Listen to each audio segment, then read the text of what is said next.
You know, our republic was not made for spectators. It was made for participants. So you need to know what's going on, and then when we give you the action items, you need to take action. And this next topic is something we need to be praying about. You know what we say, pray, vote, stand. And when it comes to Israel, you know, we're continuing to monitor that situation as the pause in the fighting has been extended, as I mentioned at the top of the program, additional 2 days while negotiations for the release of more hostages held by Hamas continue. Now, as students of the Bible know, enemies have risen up against Israel and God's people since the dawn of history. What does an understanding of Israel's history and biblical prophecy tell us about these modern attacks on the Holy Land?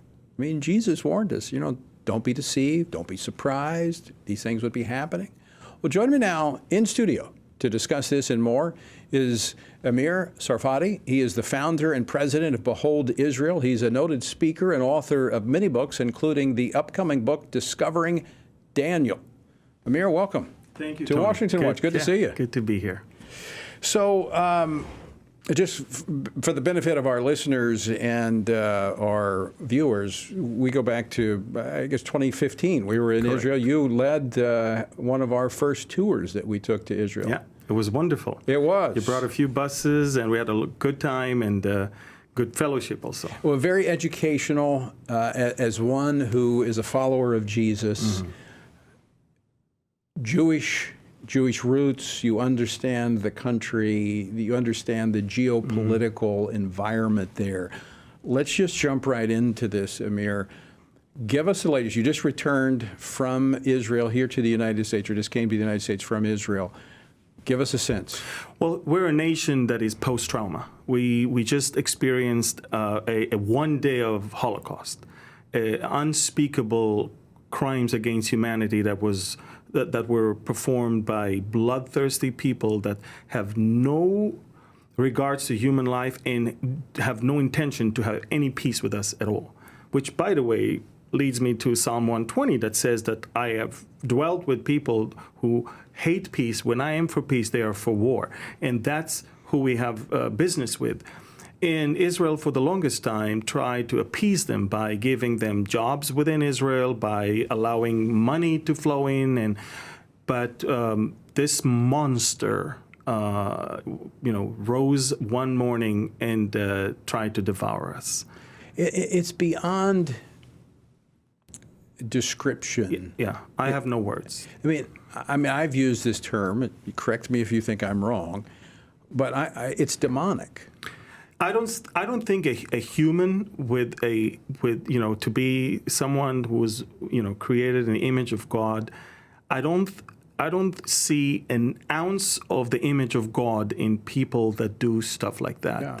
It is definitely it's almost under the control of something else. Absolutely. Because I was a police officer. I was in the military, but I've seen crime scenes. I've seen things, and what this. The depictions, the pictures I've seen, the stories, it's beyond what I believe humans could do to one another. And I think that's what the Israelis understand right now. We're facing something that is far above and beyond what we ever expected. This is not something we are willing to live next to. Nor should you have to. I know. Well, some people think we should. But Amir, let's talk about that, because now the sympathy is beginning. The media is fueling the sympathy for. And look, I pray for believers that might be in Gaza, and I don't want to see bloodshed. But I've been there. I've been to the border. I was there in 2014 when the attacks were taking place. I mean, I've seen the land. I know how indefensible it is under the best of circumstances. Exactly. And we're facing right now a battle between two things. One, we have the largest terror base on planet Earth. And in the north, we have the largest or the strongest terror organization on planet Earth. Right. And you're sandwiched in between. We're sandwiched right in between them. And it's not a big parcel of land. Nope. And we understand now, that was a wake-up call for us. Yes. We understand now that there is no way we can live like that even a day longer. Right. So we are doing what we should have done long ago, and we didn't because of pressure. Okay, let's talk about that pressure, because we're seeing that pressure arise again. Correct. Even from this country that we're sitting in Yes. right now, the Biden administration pushing for this quote-unquote pause, which has stopped Israel from taking care of business. You know, right now, the Israeli troops in Gaza are seeing, watching, looking at Hamas terrorists regrouping and reorganizing. Right now, we see it, we cannot shoot them. But we see that what they're planning for us once this pause is over is far greater than what we had with them before. This was a terrible mistake to stop right now. We should have had a pause, but 2 weeks from now, when northern Gaza is completely leveled, all the tanks are facing the south, now let's talk business. And I should mention you served as a major in the IDF. So let's talk about the support from evangelicals here in this country. I mean, the UN is like on the other side of this. Absolutely. It's disgusting what we're hearing out of the UN Secretary General. Where else is Israel finding support from? Not too many. It's funny. We do have unexpectedly support from Germany and from Hungary and the Czech Republic everything. But believe it or not, we see unbelievable wave of anti-Semitism all over the world that is also to some degree hosted and tolerated by governments, such as in Belgium and in Spain, in other places. I mean, the Irish Prime Minister just tweeted yesterday, Emilia was found. She was lost and she was found. She was not lost. She was kidnapped. Right. And she wasn't found. She was released for 3 terrorists that we had to release for her. I mean, that's how it works. They live on a parallel universe. It's a different planet. Is it intentional? I believe that, first of all, in Ireland, it's a built-in, I think it's a deeper problem there. And I think that right now, by the way, what happened on October 7th, Tony, has caused a tectonic shift of many plates in many different levels all around the world. Yeah. And we're watching Agreed. it happening. And a lot of countries are now dealing with built-in anti-Semitism that they had for many years, and now it's rising, and now they have to choose Jewish people that we know that are not posing any harm for our country versus those Muslim migrants that we brought now that are leading this whole anti-Jewish And they're afraid thing. of them. They're afraid of them, exactly. They're afraid of them in France, they're afraid of them in Belgium, and now look what happened in Holland, in the Netherlands. Right. So, Amir, let's put this in biblical context. Yes. I mean, people are asking, what does this mean? Where does this fit in to Scripture? Okay, so we're watching 3 things that are happening right now. First of all, we're watching a resolve on behalf of the Israelis to live without borders anymore, without fences, without walls, because we're about to defeat our enemy. We're about to crush the enemy. It's something that we lived for years under the guise of the larger the wall is, the better the anti-missile defense system is, the better it is. No. We have to live without that enemy on the other side. But the second thing that is happening is Jews all around the world now wake up to the reality that there's no safe place for them as Jews than Israel. How do you explain that other than it being spiritual? I can't explain that. But these Jews, in most of the countries where they were the leading liberal voices in America and in Western Europe. And right now they see that being liberal is not enough, being progressive is not enough. They hate me for being a Jew. Right. Which, if you look at that, is a very small population, relatively speaking, to the rest of the world. Why the sustained historical hatred? It's spiritual. That's the only way. It's spiritual. Yes. Because we honestly, show me one bad thing that the Jews, I mean, there are Jewish people that did, stuff that I might not like. Yeah, but exactly. But as a nation. But look what they contributed. Exactly. And look at the Nobel Prizes that we won, and look at the innovation and technology. And the interesting thing is that really, there is no other way to describe it but spiritual. Even now, the Jewish people themselves realize it's above and beyond what we can see. So it's a wake-up call for this generation. It's a wake-up call. Jews return back to Israel. in thousands.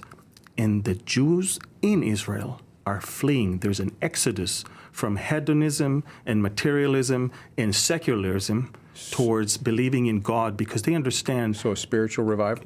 It's a mini revival. It's not a revival that I would expect. I mean, It's a they're not return to the following roots. Christ. Right. Exactly. First, you have to return to your God and then understand what God did for you. Right. And so we see that happening right now. And it's amazing. It's amazing. So how should evangelicals be looking at this situation? How should we be praying into it? Well, first of all, I believe standing for Israel and with Israel always cost. And if you're not willing to do that, there's a problem here.